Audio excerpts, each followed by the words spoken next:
There's no space in a hospital room for a hammer dulcimer. During my prolonged illness, I did not play the hammer dulcimer. I couldn't, it just was impossible. Shelley had just celebrated her 70th birthday when she received the life-changing news. She had leukemia. The diagnosis suddenly pulled her away from one of the things she loved most, music. I literally did forget how to play almost every tune I had ever learned. So I have, and I'm still in the process of doing this, relearning the tunes.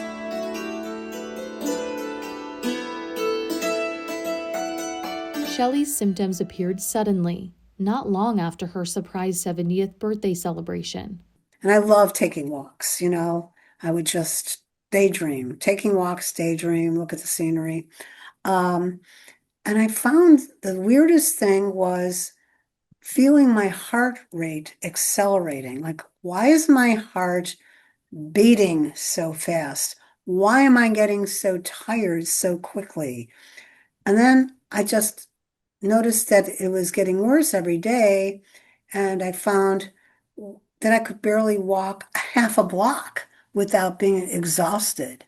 After a doctor visit, Shelley was diagnosed with chronic myelomonocytic leukemia, or CMML. And it was pretty scary. I was like, oh no, my God, what's going to happen to me? And if my daughter wasn't there to say, we're going to get through this, I don't know, I would have been like pretty much at a loss, but she was there to back me up. And I bucked up, I proceeded with the initial treatment and all of that. Over time, Shelley and her care team began to grow concerned about her blood work again. This isn't right.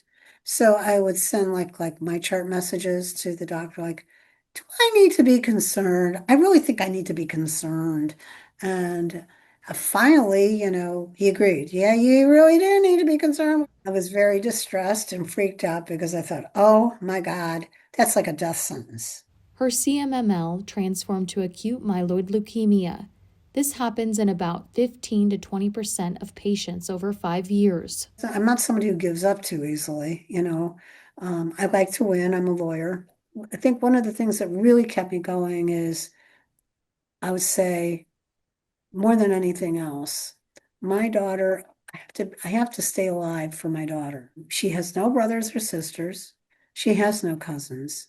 Her father died in 2017. I need to stay alive for her. And I want to stay alive for me because I really like living. Shelley began her AML treatment in the hospital with the hope of reaching a stem cell transplant. When those initial treatments didn't work, she learned that her leukemia cells carried an NPM1 mutation. That led to a new opportunity. Shelley was offered a clinical trial, which finally paved the way for her stem cell transplant. Today, Shelley continues as part of that clinical trial. I was aware well before any of this that there was such a thing called clinical trials. And I always thought, that's great. That's fantastic. And one of the things I thought is, number one, it will hopefully save my life. And two, it will hopefully help other people because the data, I'm familiar with data.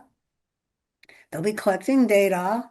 And if this drug works, then it's all going to be part of getting it eventually approved by the FDA.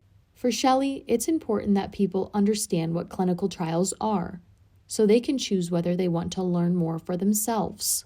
Clinical trials are absolutely necessary to develop any kind of cure or treatment to prolong life. There's several factors I believe that saved my life. The clinical trial and my donor. And of course, a great team of doctors, right? Saved my life and it saves other people's lives. And I would want to see that if, God forbid, the person who's got a problem understanding clinical trials, should ever have a loved one who is not well and sick with a terrible disease, that that there would be a real treatment plan for them because of a clinical trial. It's all about saving lives. It's all about eliminating misery or minimizing or mitigating misery. Shelley has been asked the one question that is often a misconception with clinical trials. Because I've had this question asked of me. Well, like, how do you know you're not in the group that's getting a placebo? I'm like, that's not what happens in a clinical trial. It would be medically unethical. You can't do that. That's not how clinical trials work. That's for a different kind of research, but not for a clinical trial, because you don't tell someone with a disease, well, I'm going to give you something that may be a sugar pill. And, oh, well, we'll see what happens. No, no, no, no, no. That's not how it works. She's devoted herself now to helping people understand how her clinical trial actually works. It's 3 pills a day. There's a diary, right? You have to write down, this is the data collection part. They prefer you to do it at the same time of day, if possible, but you have to do it within at least 12 hours. So sometimes it's not perfect, depending on what time I wake up and this, but there are certain rules. As Shelley looks ahead, she's grateful for her care team and her treatment,